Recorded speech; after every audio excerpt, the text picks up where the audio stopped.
Aha. Biz dedik uşaqlar, işıq iki xasiyə malikdir. Bir, dalğa xasiyəsinə malikdir. Bu özünü harada göstərir?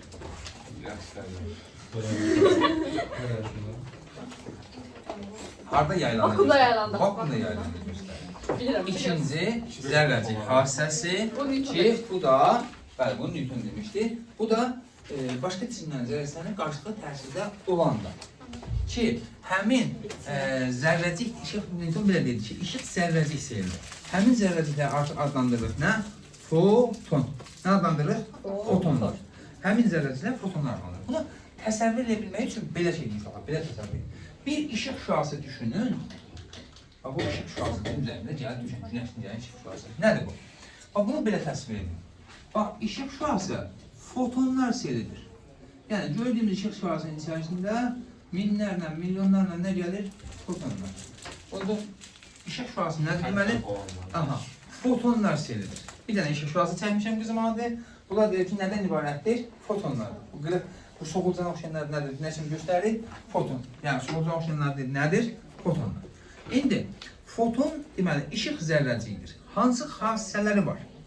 Deyir ki, bütün ətalət hesablama sistemlərində fotonun sürəti 3,13 metr bölək saniyədir. Yəni, nəyin sürətidir? İşıq sürəti. İşıq sürətidir. Əslində nədir bu? Elektromagnet dalğasının yayılma sürətidir. İşıq da bir elektromagnet dalğasıdır. Biz sadəcə işığı daim gördüyümüzə görə onu bir işıq sürəti adlandırırıq. Deməli, bütün ətalət hesablama sistemlərində fotonun yayılma sürəti 3,18 metr bölək saniyədir. Foton özü ilə enerji daşıyır. Yəni, hər bir foton zərrəciyi Y bərabərdir H-nü. Keçən də bu dalğada demişdim, bu H nədir? Nə idi bu? H-nü qədər enerji daşıyır. İndi, baxın, məsələn üçün mən sayıram. Qırmızıdan bənövşəyə doğru tezlik neyinidir? Artırdı. Artırsa, tezliyi artırsa, enerjisi də neyinir? Artır. Deməli, onda qırmızı rəngin enerjisi çoxdur, yoxsa bənövşəyin enerjisi daha çoxdur. Bu nə enerji? Özünə daşıyır. H nədir burada dedik? Plan sabiti. H bərabərdir Y bölünmüş nüyə. Vahidi? Joule vur saniye. Nə var? Joule vur. Joule vuraq saniyə. Niyə joule vuraq saniyə ki, qızım? Bir bölü saniyə məxrəcdə olduğu üçün saniyə yuxarı keçir. Aferin. H-ın qiyməti var. 6,160. Bəli, vuraq 10 üstü mənfi 34. Aha, 34. Joule bölünmüş saniyə. Bu nədir? Bax, elə bir foton yoxdur. Vasitədən mən bilmirəm. Tezliyi 1 Hz olan fotonun enerjisi. Yəni, Planck sabiti nəyi bildirir? Tezliyi 1 Hz olan fotonun enerjisi bərabər. Oldu mu? Deməli, foton bütün ətalət sistemlərində vakuumda yayılma sürəti budur. Bütün özü ilə enerji daşıyır hər bir foton, enerjiyə malikdir daha doğrusu və necə hesablanır? H-nü. İndi fotonun hansı xassəsi var? Məsəl üçün, proton elektrik sahəsində meyl eləyir? Eləyir? Eləyirmi? Eləyir, əgədiz məsələ yapış. Bəli. Maqnit sahəsində meyl eləyirmi? Yox. Eləyir. Proton eləyir. Lorentz falan girdi bu mən. Perpendicular daxil olası yaxşı. Eləyir maqnit sahəsində? O da eləyir. Deyir ki, fotonun elektrik yükü yoxdur. Yəni, yükü nə qədərdir? Sıfır. Ona görə də nə elektrik, nə maqnit sahəsində meyl etmir. Elektrik sahəsində istəyirləmək üçün QY-dir. Maqnit sahəsində isə Lorentz QB5 sinus alfasını saymıram. QB5. Zərrəciyin yükü yoxdursa, enerjisi, qüvvə təsir etmir. Təsir etmirsə meyl eləməyəcək. Aha. Sonra, fotonun, bax, protonun bir kütləsi varmı? Var. Belə qədər bir kütləsi var. Elektronun kütləsi varmı? Var. 9 vuraq mənfi 10 üstü mənfi 31 kilogram kütləsi var. Amma protonun kütləsi yoxdur. Ancaq hərəkət zamanı sürətlə bu kütləyə malik olur. O da nisbi nəzəriyyəsinin haqqında danışılır, amma istifadə olunmur. Sadəcə biz nə deyirik? Sükunət kütləsi yoxdur. Oldu mu? Sükunət kütləsi yoxdur. Elektrik və maqnit sahələrində meyl etmir. Yaxşı, bir mühitdən, məsəl üçün deyirəm ki, Günlar, vakuumdan mühitə keçir. Vakuumdan sındırma zalı 2 olan mühitə keçir. Enerjisi necə dəyişir? Eni 2 dəfə artır, onda enerjisi 2 dəfə artacaq. Niyə görə? Çünki bir mühitdən başqa mühitə keçəndə şeydir. Eyni şey enerji. Bax, deyirəm ki, foton vakuumdan mühitə keçir. Hə. Enerjisi necə dəyişir? Sındırma məsələ iç olan mühitə keçir. Enerjisi necə dəyişir? İndi Atmaz. Çünkü nü değişmir. Başta sabit Nə olar? değişmez. Niyə? Mən çıxan nəsə baş verdi, hə? Tamam. Nə oldu? deməli arxadan eşitdiyim məlumata görə təsdiq edirəm ki, O yəqin ki, ya Turan deyib, ya Ziya deyib. Bilmədim onu. ya bildim. Hə, da o işıq da, işıqsız ələcəkdə. Aha. Planck sabiti dəyişmir. Bir mühitdən başqa mühitə keçəndə tezlik Hə, dəyişmir. tezlik dəyişmədiyinə görə enerjisi dəyişir. Yəni vakuumda da eyni enerji ilə hərəkət eləyir. Şeydə də eyni enerji ilə hərəkət eləyir, dəyişmir. Deyir ki, foton impulsa malikdir. Fotonun impulsu var. Hərəkət kütləsi var. P bərabərdir. Y ay.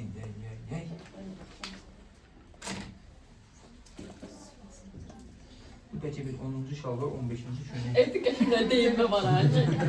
Yerə baxdı gəlir. 10-cu şalvar, 15-ci şöyle var. Aha. Bilməcə, gələn dərsin yanına alırsan ya da gəlmirsən. Bir şeyim var, o da mən yığ. İnternet satın olsun. Bilmezsin kareyi koyalım. Y bölü C. Deməli, foton impulsa malikdir. Nəyə necə enerjisi? Y bölü C. Yaxşı, gəlin bundan açaq görüm uşaqlar. Dinən. Haşnı, Aha. lambdanı, nöler gelir haş böyle lambda. Yaşa konspekt. Aynen bilirəm ne edirsin? Yazmışsın. Ha, düz dedim. Haşnı. Ha, şimdi. Ama C beraber lambdanı hardan bildin? Aa her testiz de. Lambda, bura. Yönler zaten eynidir ha. İxtisar cəhətdə P nəyə bərabərdir? H bölü lambda 0 yazıram. Buna niyə? Bu hardakı impulsudur? Vakuumdakı impuls. O yer bölgənin bir səbəbi yoxdur, necə öyrənmək. Evet öyle. İskender. Vakuumda impulsu. Bəs vakuumdan sındırma əmsalı halinde iç olan mühitə keçsə nə olar qızım? Halde bilmirsə dənizlisin. Değişmez değil cevap onu değil. Deyil. Değişmez cevap. Cevap değişmez değilse şeydir ya. Değil. Niyə? Vakuumdan sındırma əmsalı iç olan mühitə keçir. Hı-hı. İşte vardır. İki defa artar. İşte vardır. Niyə? Lambda beraber lambda 0 bölü n. Lambda bərabərdir. Lambda 0 bölü n. Yəni, indi bu vakuumdakı qiymətdir. Mühitdəki P bərabərdir. H bölü lambda. Yəni, onu da yerinə qoysam, lambdanın yerinə qoysam bunu. HN bölgəsi lambda Aha. 0. H lambda 0 vuraq, bura mənə n. N qalxır yuxarı. Deməli, vakuumdan mühitə keçəndə sındırma əmsalı dəfə artır impulsu. Burada impulsu sındırma əmsalı dəfə artır. Fotonun başqa nə xassəsi qaldı demədik? Lambda təşəkkür heç onu dedik. Hamısını dedik? Hə, o. İndi gələk daha maraqlısı. Foto effekt. Bunda kanunlar var mı? 3 dənə. Newton kısaltma var. O zaman bir şeyler bizim. İnşallah sağ ol. Foto effekt.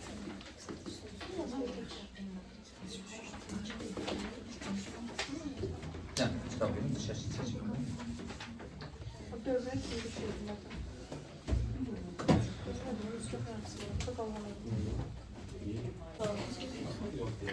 İndi baxaq. Şəklimizi biraz sadələşmiş formada çəkdik. Bura bir ampermetr. Deməli, bura bir ampermetr birləşdirmişik. Bura bir voltmetr birləşdirmişik. Bu potensiyometrdir. Gərginliyi təsvir etmək üçün. Mən sağa doğru çəkdikcə gərginlik artır, sola doğru çəkdikcə gərginlik azalır. Bir dənə burada voltmetrimiz var. Buna isə deyirlər, bu buraya isə deyirlər. foto element. Nə deyirik? Foto element. Foto element nədir? Foto effekt hadisəsinin baş verdiyi qurğu. İkinci bir sual. Fotoeffekt hadisəsi nədir? Foto effekt nədir? İşığın təsiri ilə cisimdən elektronların qopması hadisəsi. Canım ha? Foto effekt hadisəsinin baş verdiyi qurğu. Aha, bəli, yaşa konspekt. Deyir ki, foto effekt nədir? Bir şu anda deyirik termoelektron emissiyası nədir? Elektronların çıxması hadisəsi. Elektronlar necə çıxardılır? Metalı qızdırır. Enerjisi çox olan elektronlar nə edir? İndi isə foto effekti isə tərif edir ki, foto effekt nədir? Deyir, işığın təsiri ilə metaldan elektronların qopması hadisəsi adlanır. Nə? Foto effekt. Yəni, hər hansı bir metal növü üzərində müəyyən enerjili işıq şüası düşür, oradan elektron nə edir? Qopur. Oradan elektron qopardır. Yəni o işıq orada istilik yaradır. Özü bir biz dedik foton özü nəyə bərabərdir? Enerji. Biz elektrona nə vericinə hardan gəlir elektron? Bayaq enerji, bayaq qızdırmışsa vermişdi. İndi gəldi fotonla gəldi şeylər. İndi buradan işıq şüaları düşür. İşıq şüaları düşür. İndi gəlin baxaq görün. İşıq şüası biz dedik ki nədir? İşıq şüası nədir? Fotonlar şeydir, elə? Bax, hər işıq, yüzlərlə, minlərlə, milyonlarla, bilməm nədirsə, fotonlardan ibarət. Razıyıq mı? İndi, işıq metalın daxilinə baxaq. O metalın bu hissəsi bax, bu hissəni adlandırdıq anod, bu hissəni adlandırdıq katod. Katodu elə bir ki, kiçik bir hissəsini böyüdürəm. Bu içəridə olan elektronlar ki var, bu içəridə olan elektronlar ki var, həmin maddə fotonu udan kimi, enerji neylədir? Çoxaldı. Foton özü enerji daşıyır mı? Yəni, işıq düşdü bunun üzərine, işıq enerjini uddu, udan kimi elektron enerjisi çoxaldı. Çoxaldısa nə edəcək? Elektron çıxacaq. Elektron qopacaq. Bəs bu elektron hara gedəcək? Anoda doğru, nizamda hərəkət edəcəkmi? Bu adlanır nə? Elektrik cəryanı. Nə üçün elektrik cəryanı? Güclü cəryanı nizamda hərəkət edir. Və biz burada foto elementin içərisində nə aldıq? Elektrik cəryanı. Necə aldıq? İşığın təsiri ilə. İşıq düşdü metalın üzərinə, elektron qopdu və onun hərəkətin nəticəsində cərəyan edir. Ümumi hadisə fotoeffekt. İndi gəlin bu hadisə adlanır foto effekt. Foto effekt nədir? İşığın təsiri ilə metaldan elektronların qopması hadisəsi. Oldu. İndi elektron niyə qopur? Elektron niyə qopur? Gəlin baxaq yenə qayıdaq termoelektron emissiyasına hadisəsinə. Aha, biz deyirik ki, burada elektron, bax termoelektron emissiyasına baxırdıq. Burada bir elektron var. Kinetik enerjisi artıran 5 elektron voltdur. Elə bu arada kızım, bir elektron volt nə qədər için neçə joule idi?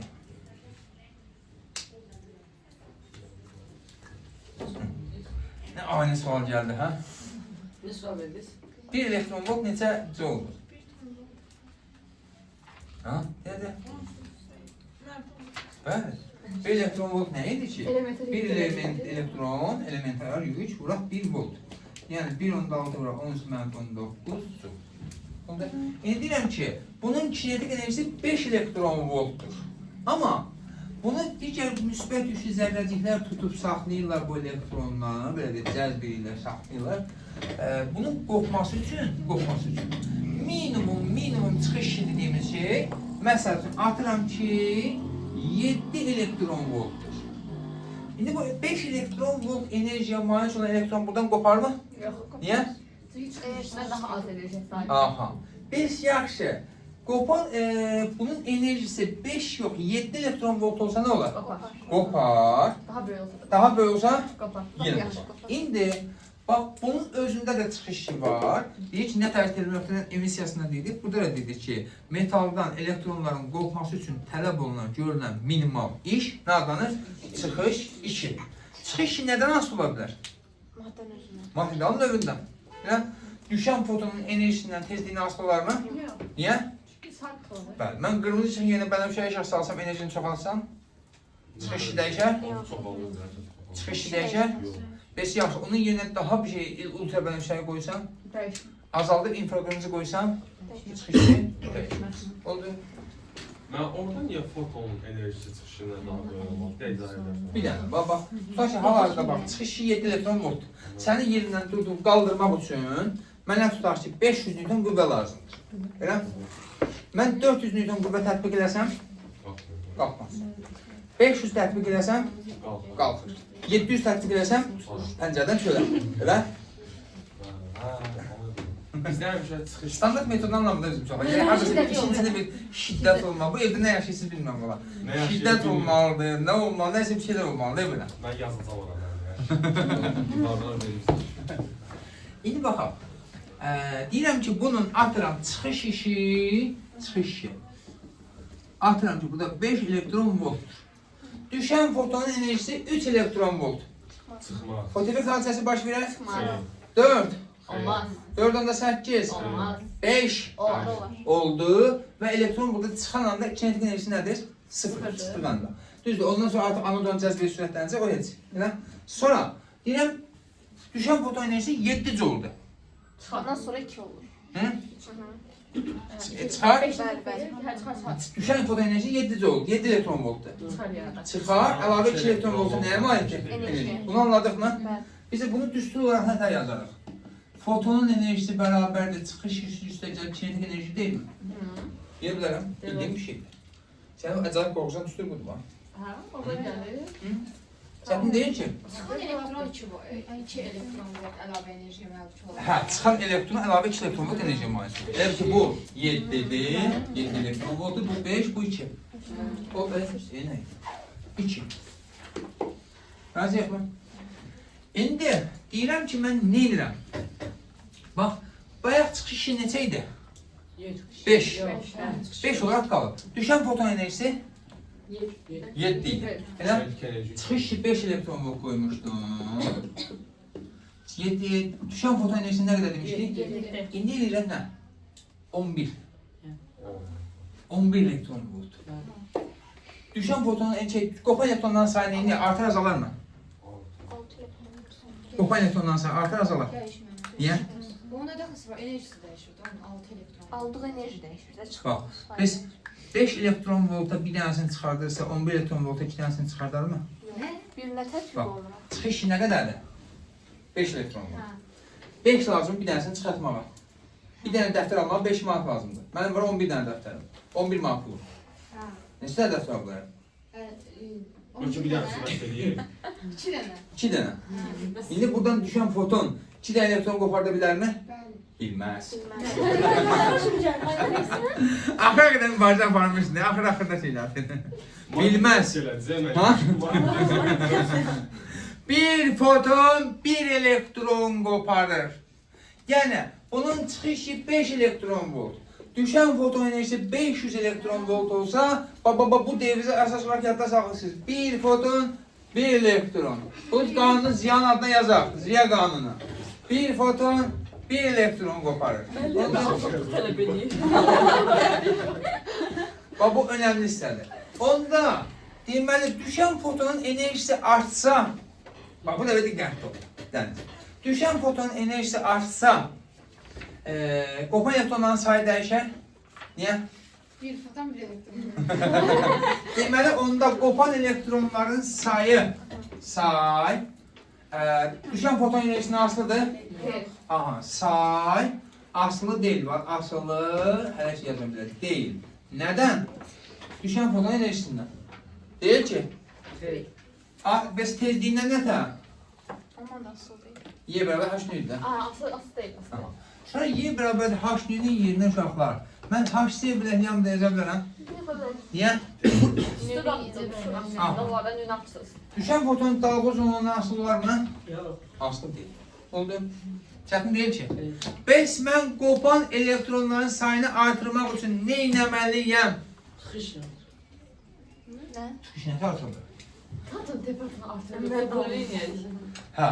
Nə edeyim ki, qopan elektronların sayı artsın? İşıq çox olsun ki, o da artsın. Aha. Hər bir işıq şüası fotonlar seri deyilmi? Bir fotonda bir elektron qopardığına görə Artısı elektron. mən neyləməliyəm? Daha çox foton göndərməliyəm. Daha çox foton, daha çox şüa. Elə? şüanın, işıq şüalarının çox olması nə deməkdir? İşığın intensivinin çox olması deməkdir mi? Hal-hazırda otağımızda nə baş verdi? İntensivliyi Azaldı. İndi işığın intensivliyi parça salmatdır. Artdı. Deməli, onun üçün mən nə etməliyəm sayı artırmaq üçün? Bəli, bax, hər əlavə bir dənə bax, işıq şüası çəkdiyim, eləmi? Hər şüa yüzlərlə, minlərlə, milyonlarla nədən ibarətdir? Fotonlardan. Oldu. Deməli, ha? E-fotonun uzun adı nədir? E-foton yazma, onun uzun adı nədir? Fotonun enerjisi də. Foton enerjisi. Ha. Siz hər bir fotona bir elektron düşür də. İndi Bir foton enerjisi nə qədər olsun, bir elektron qoparda bilər. Hə, başa. İndi, deməli, say nədən asılıdır? Qopan elektronların sayı. İntensivliyindən. İntensiv asılıdır. Nədən? İşığın intensivliyindən. Artır işığın intensivliyindən.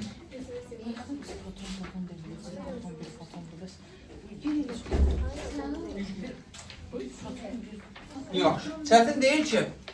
Hə? Qeyri-adi bir şey var. Nədir? Biraz şey oldu ki, bir foton bir elektron. Bəli. Nə qədər enerjiyə malik olur olsun qızım? Proton demir.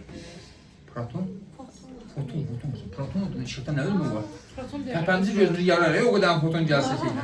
Bir foton. Bir foton, bir elektron. Aha. Ama bu ışığın selinin intensivliğini artıranda enerji de artır. Ha? Enerji de artır. Yox, say artan enerji artmış. İndi bax. Ama sayını artırdık, elektron koptu. Onu daha çok enerji sərf olmalı değil. Şey, Nəyin enerjisi? 40 tane test yazdım, bir de tamamladığımda. Nə qaldı? 200 dənə qaldı. Ben Gagaş bunu istiyor, ben yok. Gel. Gagaş bunu istiyor. Ana gel. Ara desin otur yaz. Bir de cevap bende çalışıyor. ışık selinin intensivliği bizim elektromanyetik dalgasında Bəli, dediğimiz gibi. işığın intensivliyi dediğimiz şey nədir? Elektromanyetik dalgasının şüalanma şeyinin sıfırı var. Şüalanma intensivliyi odur. Oldu? Yaxşı. İndi mən istəyirəm ki, buradakı elektronların kinetik enerjisi artsın. Ha, onda Metalı dəyişməmişəm. daha çok İstəyirəm. enerjili foton. Aha. Nü artmalıdır. Aha, biz yazdıq ki, Y foton bərabərdir A çıxış plus Y kinetik, elə? Açmış. Bu sabitdir. Hər hansı bir metal üçün bu sabitdir. Bunun artması üçün nə olmalıdır? Foton enerjisi daha çok olmalı. Bu da artmalıdır, elə? Nü artmalıdır onda. Bunun artması üçün H nüdür və ya HC bölək lambdadır. Nü artmalı, lambda da azalmalı. Bəli, ya işığın tezliyi artmalıdır, ya da nə etməlidir? Daha uzunluğu azalmalı. Anladıq mı? Çətin deyil ki. Siz özünüz də bilmədən fotoeffektin 3 dənə qanunu kəşf eləmisiniz. Şunlar. Bəli. Ay Allah, ben de hem de. Sən Özümle kalkıyorum. Sən hazırlığın üz qarası, nə olacaqsın?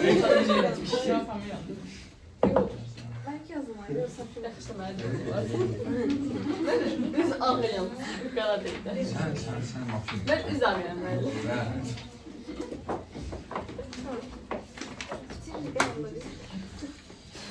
İndi gəlin baxaq. Foto effektin birinci qanunu. Birinci qanun. Şoka, Q bərabərdir N'yə bilirik. Öyle. Sonra, bu da bərabərdir İT'yə bilirikmi? Bəli. Bu arada biz metalların voltampер xarakteristikasını çəkmişik. Vakuum diyodun voltampер xarakteristikasını çəkmişik. Qazların içini çəkmişik. Fotoelementin onların əsil tərəfi yoxdur ki. Onu da çəkək. Biz yuxarıdan seçək.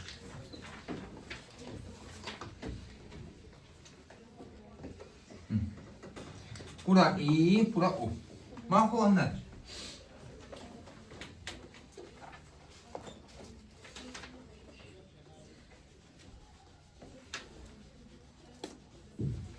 Belə bir cərəmişdir. Mənim diqqətimi çəkən hissələr bu. O niye məhdəm? Bu A nöqtəsi, bu da bura B nöqtəsi. Bu B nöqtəsi nədir? Doymacı. Doymacı. Doyma cərəmişdir. Gözəl. Necə taparam? Eniye böldü. Eliye böldü.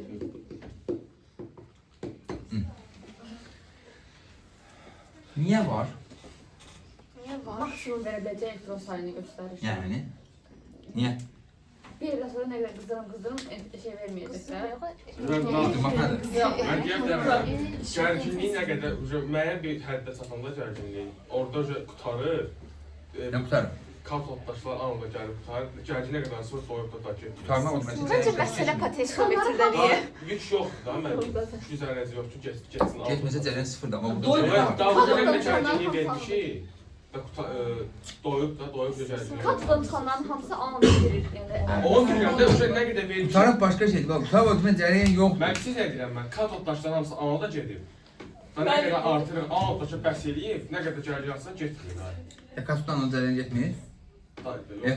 Getmirsə cərən şey yoxdur. Yox, yəni onlar ora gələşmir də, yox, yox. Yəni bu nə deməkdir? Bax, əslində siz onu demək istəyir, professional Azərbaycan dilisi imkan verir. Deməli, bax.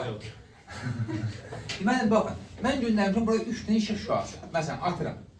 3 dənə işıq şüası hər saniyədə 1000 dənə foton göndərir. Və biz nə demişdik? Bir foton, bir elektron qoparır. Elə? Bir foton, bir elektron qoparır. 3 dənə işıq şüası 1001-ci elektronu qoparmış ki, və gərginliyin artıq bu qiymətindən sonra, elə bu qiymətindən sonra, sən nə qədər gərginliyi artırsan artır, 3 dənə işıq şüası bundan artıq elektron qoparmayacaq.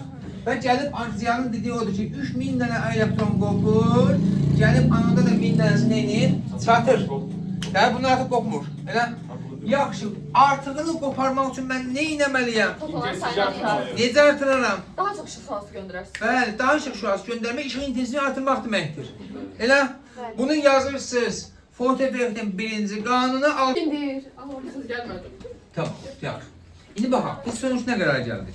Dedik ki, doyma cərəyan şiddətini artırmaq üçün mən nə etməliyəm, nəyə artırmalıyam? Qopan elektronların sayını. Elə? Qopan elektronların sayını artması üçün nə etməliyəm? Düşən fotonların sayı artmalıdır. Bunun üçün nə artmalıdır? İşığın intensivliyi. Deməli, işığın intensivliyi nədən asılıdır? Daha sonra doyma cərəyan şiddətini, qopan elektronların sayı nədən asılıdır? İşığın intensivliyi. Necə asılıdır? Buna deyirik birinci qanun və ya ayan kəşf. Ayan kəşf. Bəs yaxşı, Mələk, düşən işığın tezliyini artırsam, qopan elektronların sayı neyini? Bir dəqiqə. Aha. Hətta deyəcəm. Bunu artırsan da görə oradan elektronların Niyə? Düzünü deyəcəm. Dinən. Artmaz da. Niyə? O da orada yazmışsınız. En az. Baxmayıb da uşaq. Baxmayıb ki, en evlərdə F'dən asılı deyil. Zaten tezliyi artırsan nə olar? Enerjisi artar, enerjiyə görə də çıxan elektronun çelik enerjisi artar. Bizim prinsipimiz nədir qızım? Bir foton, bir elektron. Oldu? Azər. Deməli, onda qopan... Bəs onda usaq nədir yazmışsınız bura? Qızım, mənə gözlə. Deməli, indi doyma cərəyan şiddəti və qopan elektronların sayı düşən işığın tezliyindən, enerjisindən, dalğa uzunluğundan asılı deyil. Oldu mu? Hə. İndi bax, bura bir dənə bu qrafikin bu nöqtəsi nədir bəs yaxşı? Bunu bildik beyni. A nöqtəsi nədir? Niyə var? Bax, A nöqtəsi nə deyir? Niyə? Qrafiki oxu görüm. A nöqtəsi bir alışılmadıq bir şey deyir bizə. Elektronların uzağa başladı an. Gərginlik sıfır olanda bir cəryan şiddəti. Bəli, bax bu nə deməkdir? Gərginlik yoxdur. Gərginlik yoxdur. Yəni mən buranı sıfır söndürmüşəm. Amma bu ampermetr cərəyan keçdiyini göstərir. Elə şey olar. Nətər olur? Qalan enerjinin hesabına. Ha? Enerji tam qurtarmamış olar. Dəqiq nəsə cərəyan Elektron kapandan sonra müəyyən bir enerjisi qalır axı. Mən beri bağlasam da o enerjiylə gəlib hərəkət edib anında çatır, cərəyan yaradır. Bağlasan dedim, bəli söndürmüşəm. Yəni mən bəyə qoşmamışam. Elə Mənbəyə qoşmamışam məsələn, gərginlik yoxdur. Amma buradan çıxan elektronlar ki var, onların heç də hamısını yox, bəzilərinin kinetik enerjisi kifayət eləyir ki, gedib hara çatsınlar? Anoda. Anoda. Bir az miqdarda da olsa yüksüz əzik nizamlı hərəkət edir, anoda doğru. Ki, o da cərəyan yaradırmı? Cüzi bir cərəyan yaranır. Oldu. İndi burada bir dənə O-ştrik nöqtəsi qoyulmuş. Baba, dənizin adını O-ştrik deməyəcəm. O-ştrik deyil. Bu O-ştrik nədir? Özə qabağından şey yazır, mənfi 3 volt, mənfi 5 volt. Nədir və niyə var? Nə olan şeydir? Kitab nədir o şahbanı cəhətlik var? Bir də baxın. Hər şey işlədir.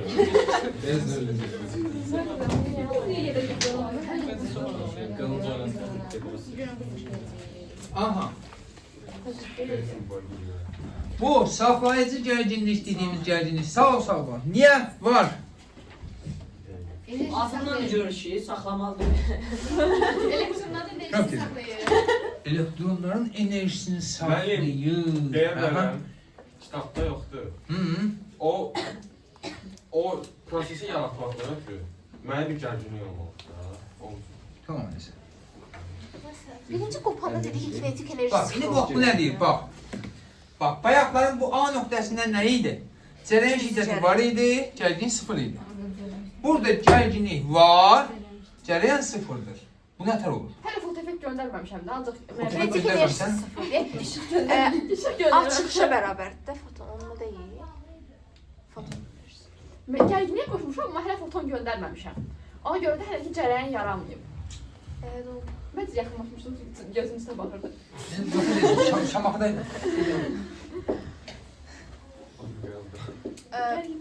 Gərginlik olub, lakin şua göndərməmişik. Ben dedim de oldu. Yox, Foton deyil. onu demirəm. Foton olsun, dedim de olsun. Qopmuyub bəlkə. Bak, bunu bir sadələşmiş sxemiyə çəksən burada. Buradan bizim nəyimiz düşürdü?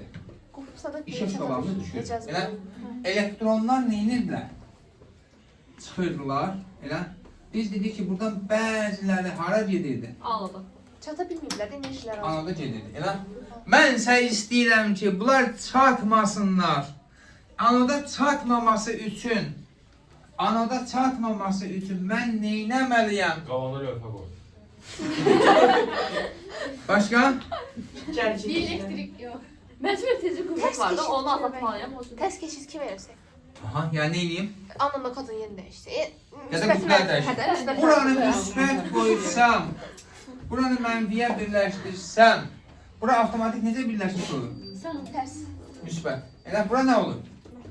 Bu elektronlar bu tərəfə gedə biləcək. Hə?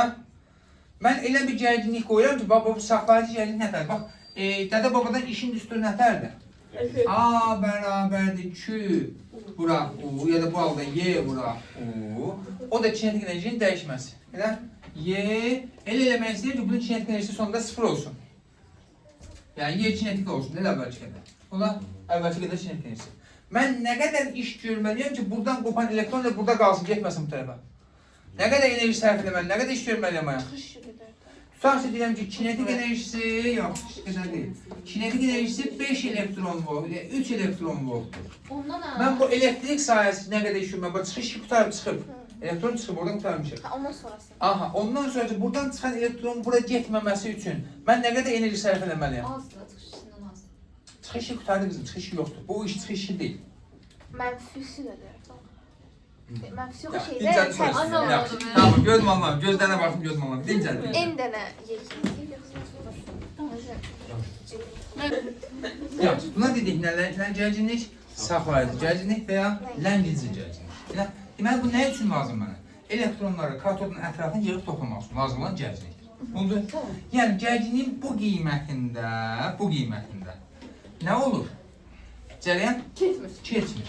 Onda mən deyə bilərəm ki, Y kinetikimiz lazım olsa, Y o saxlayıcı deyə bilərik?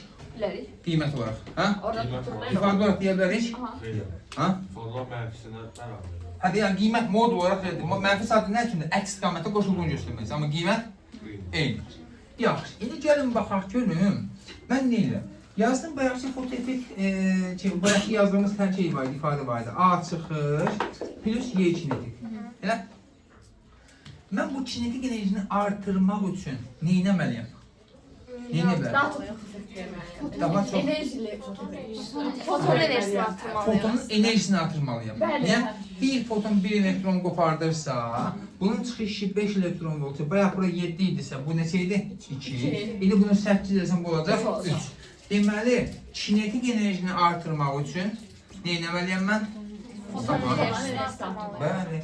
Razıyam bundan. Ya da saxlayıcı gərginliyi artırmaq üçün mən bunu belə də yaza bilərəmmi?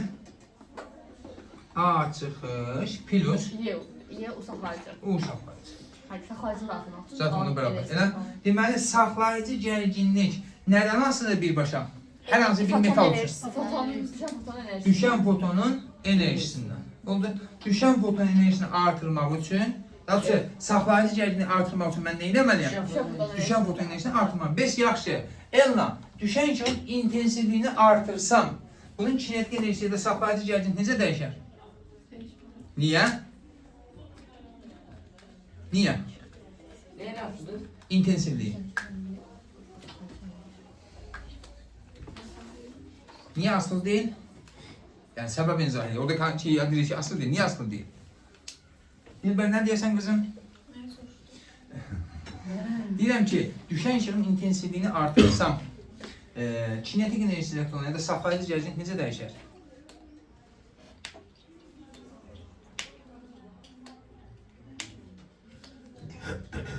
Dinə?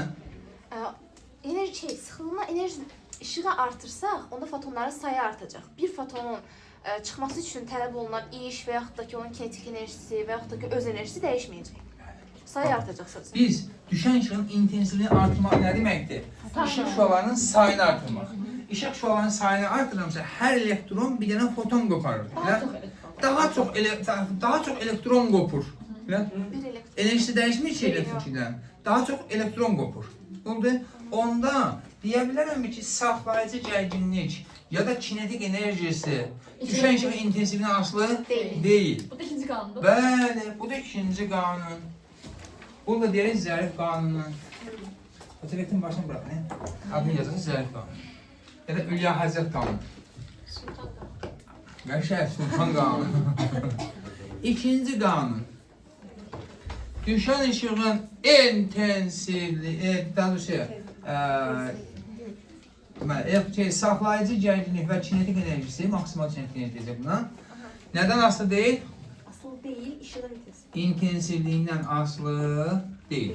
Biz Burada iynə işarə eləmişsiniz. hə də qızım, C də C. Onda bir saniyə.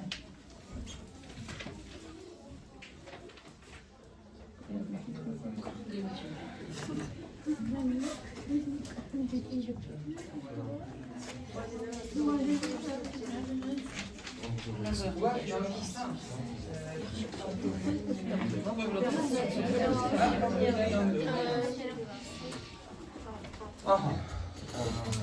Biz yaxşı. Hər bir aslı deyilin arxasında aslı olduğu nəysə var. Nədən aslı deyil, nədən asılıdır? Enerjisindən. Bəli. Və ya tezliyindən. Deməli, saxlayıcı gərginlik və kinetik enerji. Hələ ki, belə çəkirəm bunu. Tezlikdən və düşən foton enerjisindən necə asılıdır? Amma əslində sonra baxacaq ki, biraz fərqlidir. Oldu? Çətindirmi? Bax, əslində bu iki qanun ikisini də bıraxan biz izah prosesini demişik. Elə? İndi üçüncü qanunda demişik, heç xəbəriniz yoxdur. Deməli, heç xəbəriniz də yoxdur. Xədicə, səncə mən düşən foton enerjisini 3 dəfə artırsam, çıxış işi necə dəyişər? Ne? Çıxış. Niyə? Onun əlaqəsi yoxdur. Niyə əlaqəsi yoxdur? Öyle bir əlaqəsi yoxdur. Niyə? Beş qalemez, mən çıxış istedim. Niyə? Dediniz. Mən dedim, sənə nə gəlir? Bəli. Bax, bizim uşaqlar indi bu, sonradan gəldi bax həncə. Bizim uşaqlar alışıblar axı. Asıl deyil deyəncə bir yapışılan maddənin növü. Bu həmişə işləyir. Bu bizim uşaqlar üçün həmişə işləyir. Bəli. Saxlayıcı çıxışı, və də çıxışı necə saxlayılır? Əvvəlcə ona baxaq.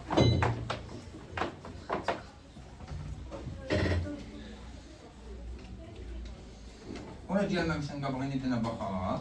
Deməli, Bu fotonun enerjisi Y foton. Bu da A çıxış. Yəni, hansı hallar ödəndikdə fotoeffekt baş verməz? Baş verməz kiçik Kiçik olan. olsun. Y fotonu Açıqdan kiçik olan. A çıxışdan kiçik olanda. Razıyıq mı? Baş verər? Ha? Baş Baş verər? Baş verməz. Baş verər. Nə var? Baş verər. Benim halı şərtimiz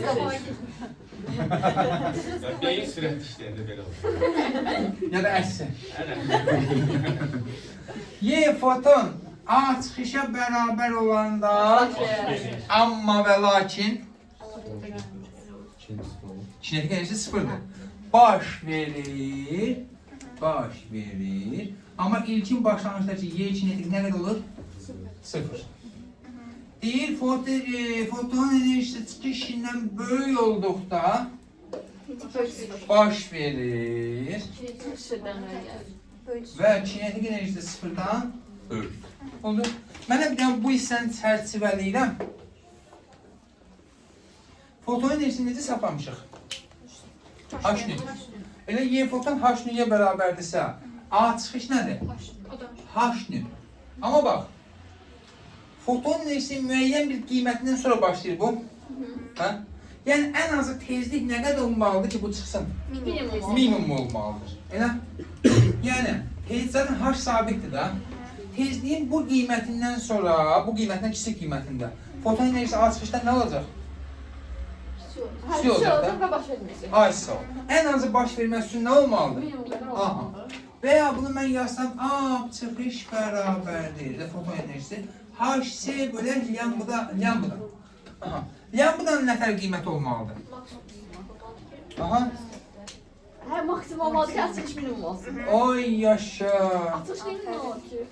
Bu ən az olmalıdır ki, bu fotoeffekt baş versin. Yəni, tutaq ki, 10 üstü 14 Hz tezliyində bu baş verir. 10 üstü 13 olsa baş verməyəcək. Onda minimumlusa bu nə olur? Maksimum. Onda Açılış minimum olsun deyə. aha, bəli. Bu maksimumdur ki, bu nə olsun? Minimum. İndi baba bu ikisi var ha. Bərabərləşəcək. Bunu qırmızı ilə işarələdik. Adına deyirlər qırmızı sərhəd. Niyə? Qırmızı Hə, o sərhəd. sərhəddən Bizdə o istifadə olunmur. Türkiyədə o söz daha çox istifadə olunur. Bu bizim qırmızı sərhədimizdir. Yəni buranı açsan nəsə baş verə bilər. Elə bunu keçsən nəsə olar. Nə olur? Bax, bunu keçsən, kinetik böyük sıfırdan. kinetik sıfırdan böyük olacaq. Bu tərəfə keçsən, Olmayacaq. baş verməyəcək. Məcbur var. Hə, deməli bu minimum və ya lambda maksimum nədir? Qırmızı. Anladın nə şeydir qırmızı sərhəd? Yəni bundan kiçik qiymətində baş verir. Bundan böyük qiymətində də baş verir, amma kinetik sıfırdan fərqlidir. Sıfırdan böyük. Yəni baş verməsinin ən azı minimum nə olmalıdır? Bu. Buna deyirik fotoeffektin qırmızı sərhəddir. İndi bu qırmızı sərhəddimiz, baba qırmızı sərhədinin minimumumuz. Y fotondan necə asılıdır? Deyil. Aslı deyil. Zaten artışa bərabərdir də. Tezliyin ən az bu qədər qiyməti olmalıdır. Düşən foton enerjisi nə olur olsun, bu qədər ən az tezlik lazım foton baş verməsi, fotoeffektin baş verməsi üçün. Oldu? Yəni qızım bundan kiçik olsa, Biz Y fotona baxırdıq ki, çıxışa əsasən çıxışdan kiçik olsa baş vermirdi Y foton. İndi çıxışa niyə baxırıq? Y fotona baxırıq da yenə. yox, metal özündən danışıram mənə.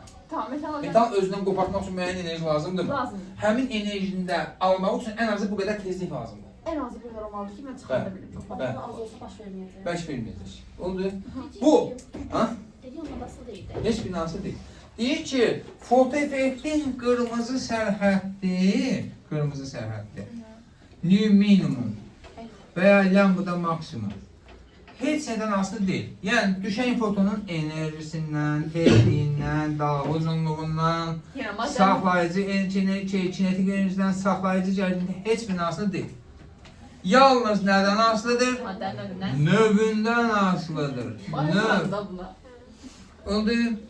Bu olur fotoeffektin 3 qanunu. Oldu. Birinci qanun nətərdir? doymanı artırmaq üçün şeyi artırmaq lazımdır. Doyma cərəyan İntensivliyini. şiddəti düşən işığın tezliyindən asılı, tezliyindən və ya dalğının asılı deyil. İşığı intensivliyindən asılıdır. Aha, doyma cərəyan şiddəti və qopa elektronların sayı. Sonra deyir ki, ikinci qanun. Saxlayıcı cərəyan və ya kinetik enerji düşən işığın intensivliyindən asılı deyil, tezliyindən, foton enerjisindən asılıdır. Çıxış işi. Üçüncü qanun isə deyir ki, çıxış işidir. Düşən şey, minimum, qırmızı sərhədi minimumdur, maksimumdur, maksimum. Bunlar heç nə asılı deyil. Deyir, düşən işığın tezliyi 5-də varsa, fotoeffektin qırmızı sərhədinə uyğun tezlik, Dəyişməz. dalga uzunluğu, Dəyişməz. o birisi, Nə? o birisi nədir? Var mı çətinlik? Ha? 10-cu sinifdəki mən olsaydım düşərdim. Bəli, bəli. Elində düşürsən, burası indi əlavə alternativ heç nə qoyamadım oraya. Qeyri-adi bir şey var mı? Ha? Evet. Şimdi bakalım. Sadedən sadə suallar. Var, bu nədir? Bu nə təhlükə? Sadə bir şeydir. Bayaqdan yazılan tənlikdə var. Bax, bu düşüncələr nə? Şey, Ha? onu dedik, hə, onu demişdik. Bu bir şey. Bəli, demişdik. Hər şey o tənliyin üstündə. Mən bizə çıxartdırsınız bunların hamısını. Yox, hayır, bala. Mən də şey eləyərəm. Yəni biz sizdən rəziyyət bizdə qısıtdır da. Bilirəm, bala. Olan şeyə qısıtlı deyirlər. Olmayan şeyə qısıtlı deməzlər. Naturaldan sonrası yoxdur məndə. Nə deyir, olan şeyə qısıtlı deyirlər ki, var amma azdır. Hə? Natural yoxdur. Deməli, biz bayaqdan nə yazdıq? Fotonun enerjisi A çıxışla Y kinetikin cəm edilə. Baba, ziyafətinə, qorxutmadan, ürkütmədən, yavaş-yavaş. Haşlayın. Elə? Bu arada A çıxışın düsturu mən nəfə yazacağım. H deyil və ya H, Z, bölək yarımda maksimum. Yaza bilərəm? Tamam. Birincini. Fidan, gəl nüylərlə yazaq. Haşnü, Hı-hı. beraberdə haşnü minimum Hı-hı. ikincilikdə bilmirəm. Plus Y kinetik ya da ise emre koordinatları 2. Veya bunun yerine mən lazım olsa Y, U saxlayıcı yaza bilərəm mi? Üstü sayını çoxaltma bizə bax. Sadəcə istə bunu qoy, istə bunu qoy. Oldu? Çətin deyil. Hə? Başa düşdük? Ayağın 2. Dalga uzunluğundan yazaq bu düsturu.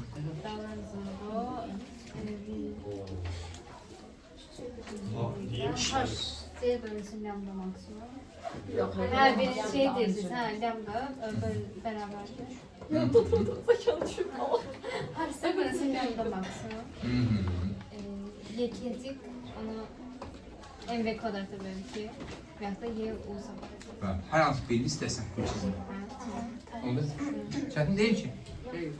Bu düsturlara deyirlər nə? Fotoeffekt üçün Einstein tənliyi. Ya da enerjinin saxlanma qanunu ödəyir mi burada? Fotoeffekt hadisəsi üçün fotoeffekt üçün enerjinin saxlanma qanunu deyə bilərəm. Hə? Enerji içmədir ki, hara getdi? 7 elektron volt enerjinin 5 elektron voltu çıxış ilə 2 elektron voltu kinetik enerji. Qeyri-adi bir şey yoxdur ki. Hə? Yaxşı. Davam eləyək. İndi nə istəyirəm sizdən? Bunları tam başa düşdünüzmü? Rəyini tapın. Dalga konspekti. O da O əzbərə bir saat lazım. Bəli, nə gedək? Bu düsturdan çıxar. Ne istəyirəm? Hı? Nə istəyirsən? Bəli. Bu düsturda ama sadəcə nə edin? Niye? Evvel kinetik enerjinin bu düsturunu yazın, daha maraqlı olsun. Evet. Bəli. Ya o orada ne? Və bu düsturda, P-ni tapaq. tezliyin olan düsturdan, P-ni tap. Ha, hepsi değil. Ha, İkisinden de yoksa birinin. Hansının tezlikle? tezliyin. Yaxşı, sürəti tapın, sürəti tapın. Ya. Sürəti tap, daha nə olsun, Rəyini, bir dəstəkçisinə. MV kvadratındaki V'nin. Ha. Daha B bərabərdir, 2 Y kinetik bir M yazma, ha, köçətdə. Nədir? Asan bir şeydir. Və ya tapandan sonra da bir də maraqlı bir şey. V'nin nüydən asılıq qarakterciyini qur. Sağ olun, müəllim. Biraz ölmek istiyorum. V'nin Ben bunu yeter eləyim. Nün Bak, minimumdan Bir de yox. ikiye vur. Bax, V'nin nüydən asılıq qarakterində çək. Asan bir şey. İbtidai siniflərə verirsə, bax o bir otaqda 9-lara versəm, qəhqəhə çəkib gülərlər, hamısı gedəcək işləyə. Bir de biri sabır. Belədir. Tamam da. Yaxşı, baxaq. Yazırıq ki, H, nü bərabərdir H nü minimum üstə gəl MV kvadrat bölü 2. Mən MV kvadrat bölü 2-ni nə qədər tapacam? H nü çıxaq nü minimum deyilmi? Bəli. V nəyə bərabər var? 2-də 2 qalxan yuxarı. 2 H nü çıxaq nü minimum böləyim. Ben onu yazdım. Riyad, sən oldu. Nasıl müəllim, biraz oradan ikisini ortaya almışam. M'de 2'ni bir yazmışam. Burası M'de 2. Nü'nün qrafik nətər çəkimdir? Baxın bir şeyə. Riyazi olaraq yanaşıqda aşağı riyaziyyatlar üçün. Nü minimumdan kiçik olanda bu ifadənin mənası var? Yox. Yok. Riyazi. Fizik olaraq mənası varmı? Ben hiç bunu. Baş İstiqamət verməz haqqı var. mənasında. Ay Allah, qopmaz mənasında. Bəli. Bizim nə zaman qopar elektron? Minimum olmalıdır. Amma Hər dik- şey az olsa olmaz. Aa çatdı. Yani bir kıymet olmalı da. Ay yaşa. Ha. Sağ ol. Bəli, minimum bu qədər olmalıdır. Ondan sonra necə asılılıq gedir? Kök altı. Bəli. Çətin deyil ki. Kök altıda biz minimumdan başlayırıq. Düzəlmişim, amma minimumlamışım. Hə, nə bizim. Sonra bu düsturdan neyini? Eyni düstur, eyni tərif. Şirkət qəzət eyni. Sadəcə burada lambdanı işləyir. Hə, tamam, eyni şey. Həlliyən tap, elə bir ki, H-ni yazmayarsan, H-sə belə lambda yazacaqsan. Ha, yenə bağın dilini tapırsan. Bəli, bəli. Nə deyirlər də? Hər şey. Bəli. Yox, Müəllim, baxırsınız. Aynen, nəsə bir şey. Y kinetik bərabərdir. Bəli. Bu çıxaq budur da. Bəli. H-seni də çıxardıram mörtəzə xaricindən 1 bölək yanbıda, Çox bir çıxaq 1 bölək yanbıda maksimum. Bunun qrafiki nə olur riyazi olaraq? Öyle yani bir kıymet olmalıdır tepede. Hı. Her zaman. Mənim indi mən bir daha bu tərəfi tam sıfıra gətirməmişəm. Nə olacaq? Yanbıda maksimum 3 2 səhv olacaq. Bu həm kinetik enerjidən asılı qrafikidir. Həm də kinetik enerjidən həm də safazicidir. Yəni riyazi olaraq funksiya qursan o şəkildə olacaq. Məsələn, lambda maksimuma bərabər olanda nə olur? Kinetik nə olur? Sıfır. Aha. Sıfırlar. Sonra aha, düşən fotonun dalga uzunluğu artdıqca kinetik enerji neyinir? Azalır. Tərsini tanısın deyilmi? Amma müəyyən bir qiymətində lambda maksimuma bərabər olanda nə olur kinetik? Çox bir alınmadı. Ondan artıq alanmızda. Oldu. Çətinmiş. Ha. Qeyri-adi bir şey var. Bəs V-dən asılılığı? Ha? V-ni eləmir. Onu da elədi belə. B'nin lambda eyni şey olacaq ha. Bir qrafiklər daha sərt getmiş olar kökün nəzərindən, amma şey. İndi nə istəyirəm sizdən? Şimdi bax, başa düşə bilirik. Deyirəm ki, asan bir şeyə bax. Kinetik enerjinin bəsitdən bəsit, kinetik enerjinin düşən işığın tezliyindən asılı qrafikdir. Düşən işığın tezliyindən. Baya eyni tənlikdir. Eynidir. Eyni tənlik, düşən işığın tezliyindən. Deməli, aya bu dəfə hansı nəyə istifadə edəcəksən? Tezliyindən istifadə edəcəksən. Sadəcə MV kvadrat bölü 2 yox bizim. Kinetik olacaq. Aya, sən o qız zəkadır. Yəni 11-ci sinifdə bütün 7-ci sinif proqramı bilir. Məncə də olur. İşte bir tərəfdə qalsın da. Çox yaxın bir dəfə. Nəsə belə deyir. Müəllim. Neden dediniz? Ünlüden. Aha, ucu da həkimliyi qəbul edirəm, baş açma ancaq. Ancaq baş aç. Yaxşı. İndi baxaq nəyə? Yapılar seçildiğim Qrafikimiz necə olacaq dedik onun? Aha. Biz yazdık ki H nü Einstein tənlisin H nü minimum üstə gəl Y kinetik. Elə? Y kinetik də bərabərdir H nü çıxaq nü minimum. Olur mu? İndi kinetik enerjinin nüdən asılı qrafiki mən necə qura bilərəm? Azalırdı ama. Ən azı nə vaxt kinetik enerji olacaq?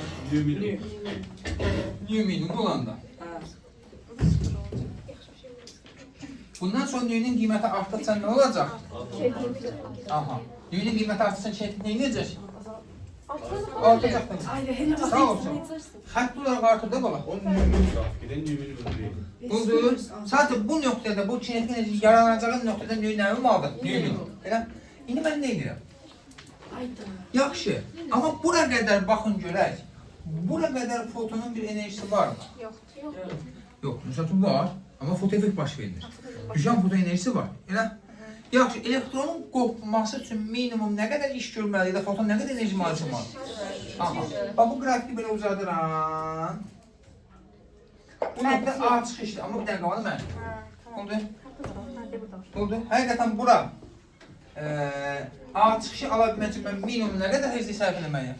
Yəni o qırmızı səhətlər olmadı mı? Bəli.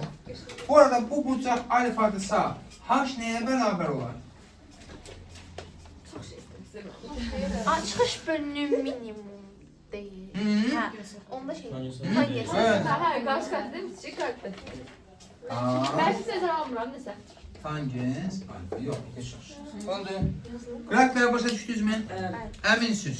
Bayaqdan Ziya deyir ki, bizə misal vermirsiniz. Yaxşıdır, Əli. Bu isim hərəkətlər. 2-5 yalan, Əli. Sən 25-də biz Ziya var idi, çox salaq şeydir. 100% yazdı. Kimdə oxuyur? Mən məzun olacaqdım. İdəbdəydi bu. Yox. Siz nə idi? Görürsən Ziya bir dörtdədir. Davamlısı gəlir. İnşallah. Yaxşı.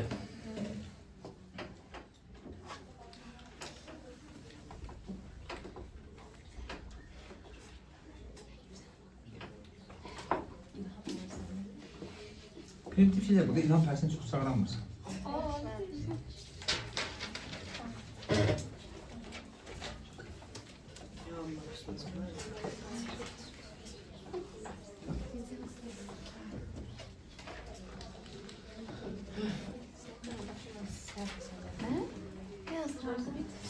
Bir tane %21.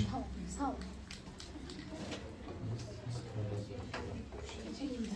Sonra deyirəm ki, o 0